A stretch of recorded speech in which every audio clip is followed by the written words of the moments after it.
మనం సమాజానికి ఏదో ఒకటి చెయ్యాలి. నేనేదో గొప్పగా చెప్తున్నాను అనుకోండి, ఈరోజు నేను 52వ రక్తదానం చేసి ఈరోజు ఇక్కడికి రావడం జరిగిందన్నమాట. 52వ.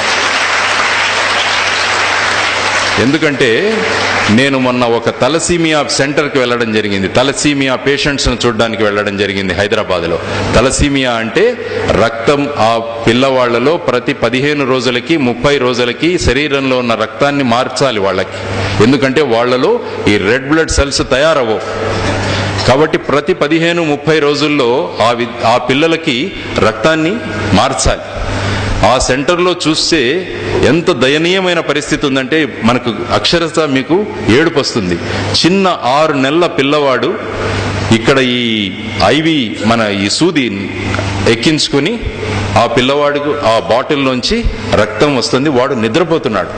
నేనంటాను, ఇప్పుడు నాకు ఈ స్టేజ్లో మీరు అలాంటి సూది కనుక పెడితే నేను అలా నిద్రపోలేను. కానీ ఆ పిల్లవాడు ప్రతి 15 రోజులకు ఇలాంటి సూదులు గుచ్చించుకొని వాడు అది కూడా మర్చిపోయి ఆనందంగా వాడు నిద్రపోతున్నాడు. ఇలాంటి స్థితిలో ఉన్నప్పుడు ఆ డాక్టర్లను నేను అడిగితే, సార్ మాకు బ్లడ్ దొరకట్లేదు అంటున్నారు వాళ్ళు.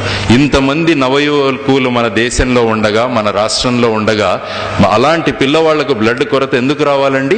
బికాస్ మనకు ఆ ఉద్దేశాలు లేవు. I have to give back to the society అన్న భావాలు మనలో లేవన్నమాట. అలాంటి భావాలు ప్రతి ఒక్క యువశక్తిలో నిర్మాణం అవ్వాలి. నేను నా సమాజానికి ఏదో ఒకటి చెయ్యాలి.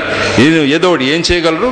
18 సంవత్సరాలు నిండిన ప్రతి ఒక్క యువకుడు వాడి పుట్టినరోజున దగ్గర ఉన్న బ్లడ్ బ్యాంక్కి వెళ్ళి 1 యూనిట్ బ్లడ్ డొనేట్ చేసి రండి.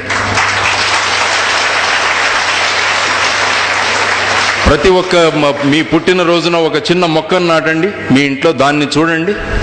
ఎందుకు మనకు 50-51 డిగ్రీల సెంటీగ్రేడ్ ఎందుకు వస్తుందండి? 300-400 మంది మన రాష్ట్రంలో ఎండలకు చనిపోవాల్సి వచ్చింది. మనమంతా ఏం చేస్తున్నాం? Let us give back to the society.